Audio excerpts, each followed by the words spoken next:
Please subscribe to UiPath Expo Hub channel and hit the bell icon. Be the first person to watch the latest automation videos. Hey guys, today we are going to learn about the UI Explorer in detail. Okay, you might have not got a proper video on YouTube to understand UI Explorer in complete detail, right? So this is the video for you. Please do watch till the end. Do not skip the video because the concepts that I'm going to cover, it is just a one-time learning. You'll learn it and you'll remember. So please do not skip the video. Myself Rakesh from UiPath Expo Hub. So if you have not subscribed to our channel, please do subscribe. Please do like all our videos. Being said that, let's get started with the UI Explorer chapter. So when I click on UI Explorer, right, so what is happening, there will be a new window which would come up, which is a separate window, and on that window you can do the same thing what you can do with the indicate element in the normal within the activity. So this gives you a bit of elaborated options for you to try out. So let me show you what it is, then you will understand. So please use the indicate element when you're first time using it. Open the MyCRM application, and here I am selecting the first option. Okay, so the moment I select, let us understand the concept how it works. Okay, so the moment I select, what is happening, the center panel, right, which is nothing but the node panel, or it is showing me all the nodes or the hierarchies, right? So the very first one stands for the application. So this one is for the application, and likewise all the containers will go one by one, and this is your final node. So about these containers, I have a clear-cut video, a very small video. Go ahead and watch in the channel to understand how these containers are made and how does they work. So these are the containers, the top container and the last container or the final container, the root node and the last node or the final node. So this final node contains your first name data. So this is the selector that you have created. So with this selector, it's going to work for you, right? So now let's say on the left hand side, you see something coming called the visual tree. So what is the use of visual tree? Let me understand, because many of you will not understand this one quite well. So let me explain you. So here I'm keeping the application side by side so that you can understand. Let's say I'm highlighting the very first one. Try to minimize everything, let's say. So I'm going to highlight the very first one and hit on highlight. So what is happening, you can see the entire application has been highlighted. So let me expand one by one, and I'm going to hit on the second one, let's say the Windows Form 10. So the moment I hit on this, what is getting highlighted? Another container within that application got highlighted. If I click on the third one, again the next window got highlighted. If you click on the fourth one, you can see the name group box has been highlighted. So if you have worked on VB.NET, so this is the group box that has been highlighted. Now similar way, if I click on form 10, the female has been highlighted. Let's say I want to use the female option.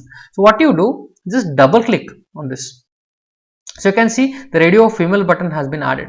So that way it gives you a clear indication which option to choose. Either you can do that way or get a visual tree understanding in the complicated environment. You can go with the visual tree and click on the highlight button. It is keep on showing that, right? So that way you know what is this one, what is that one. So let's say I want to work with this one, mail button. So I will click on, I'll just double click on that, and the mail button will come, radio mail button mail, right? So like that, this visual tree can be utilized. Okay, so this is another option for you to visually look at and try to select the relevant button or whatever you want, or title, let's say first, whatever you want to select. With this also you can select. This is another option for you to visually look at the entire tree structure of how the application is made. Okay, below that you have something called property explorer. For example, here I have selected the button name. So active accessibility name of the button is mail. A state is checked focusable, right? Coming from the application called mycrm.exe. The application path is so and so, right? Documents, UiPath apps folder, inside that it is available. So like that, the property explorer gives a lot of window, lot of option for you to check what are the things I can retrieve from here, right? So let's say I want to retrieve for this button, for this radio button, what is the title. So the title is, I can put a VB.NET code just to pull only the title of it, right? So many things can be done just by having a look at the property explorer, which is going to pull all the properties of that particular button or checkbox or whatever it is. Okay, so you got a understanding of property explorer. Now the very important thing is the attribute. Okay, you will have to work on attribute very regularly on the attributes. So let me once again click on indicate element, and let me do one thing before I let me skip that, and let me reopen the application. I have made bit of changes, so let me quickly reopen the application. Okay, so I have reopened the application, and here disable the highlight button. So now I am in the application, and by default, if you see here, the values are already entered within that. While the application was designed, this is the by default data which was there. So when I click on indicate element, what is happening? I click on Oscar, right? So here I want to design a workflow. It should only type into the application when its value is Oscar. Otherwise, you should not type. So there will be certain conditions, right, where you want to utilize such options. So what you will do, you will generally use the attribute. So this is the first name attribute. This is the minimum thing. Let's say I want to make it very specific.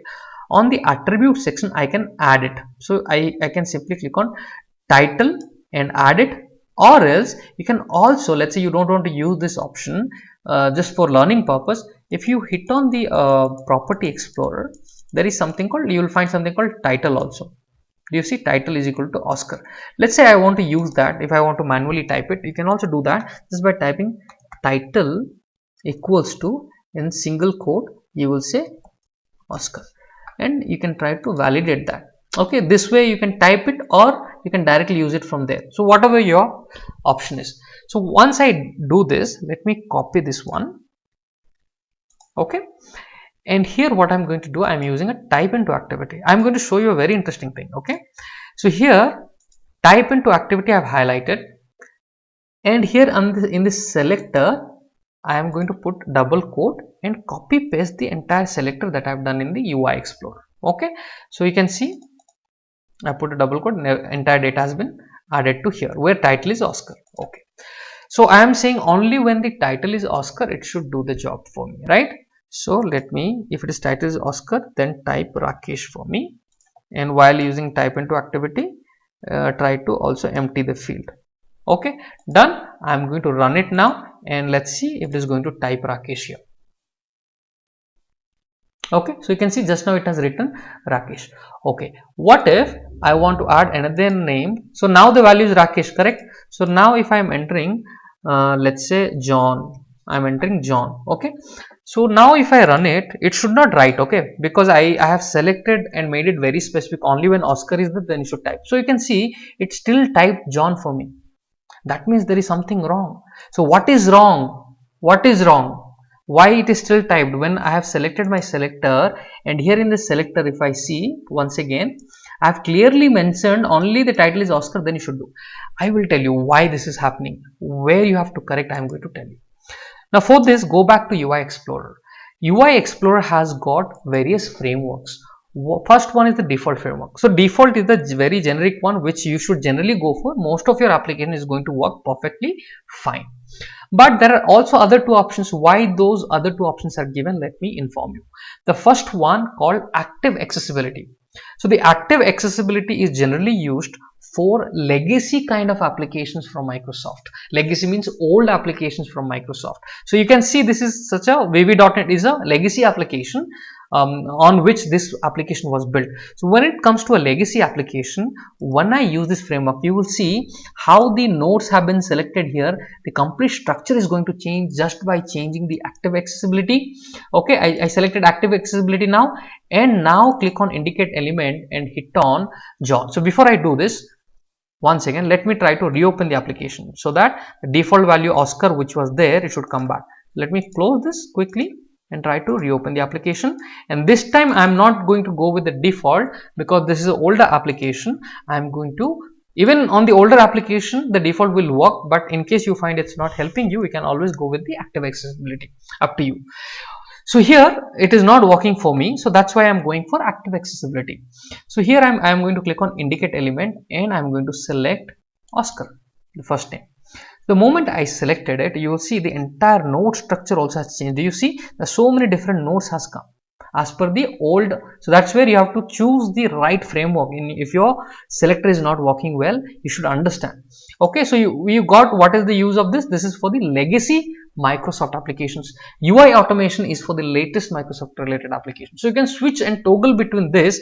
So it can work in, it will also work on other applications as well, web pages as well. So you can see which one gives you the right data for you.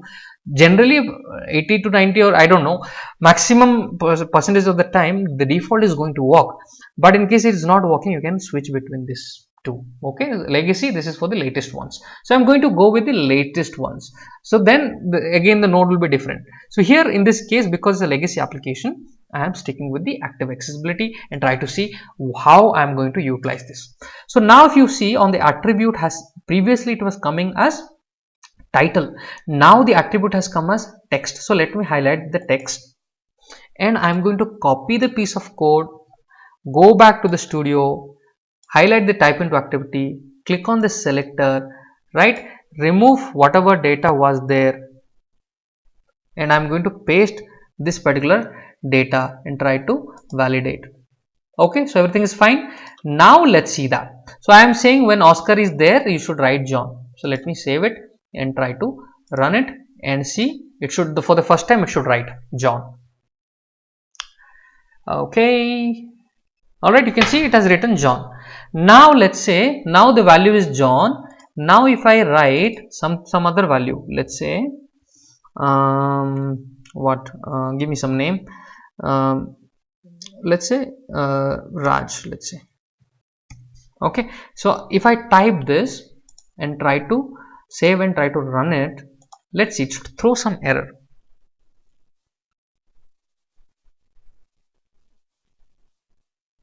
You see it is taking time, it's going to throw some exception. So that means it should not type when the right data is not there. So you can see it is just waiting and it's going to throw some kind of exception.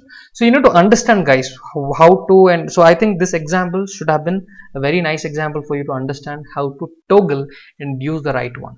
So right now if Oscar is not there, it's not typing and it's still stuck and is going to throw an error. What is the error? Cannot find the UI element corresponding to the selector. Getting it? So this is how you can utilize. So only when Oscar is there, then only you should type, otherwise don't type. So my objective is met. Okay, and in case you want to make it more flexible, not very specific, all you can do is instead of Oscar you can put a star, right? Let's say if I put a star or completely exclude it, so that way it is going to help for me. So let's say I'm going to copy the new set of selector and this time I'm going to change it. So why I'm doing all of this? Just to make you understand how it is working. Okay, so this time what I'm going to do in the selector, so when this window comes, do not put a double quote. Okay, simply copy paste.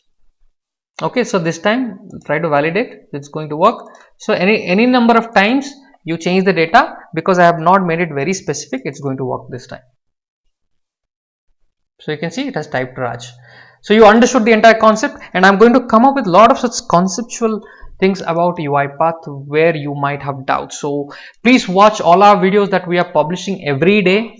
Go to our channel, go to our homepage, you will find a new video every day. So please take benefit of those new knowledge coming in every day for you. Please do subscribe in case you have not done it yet. Please do like our videos in case you have not done it yet. Please, thank you very much. Have a great day.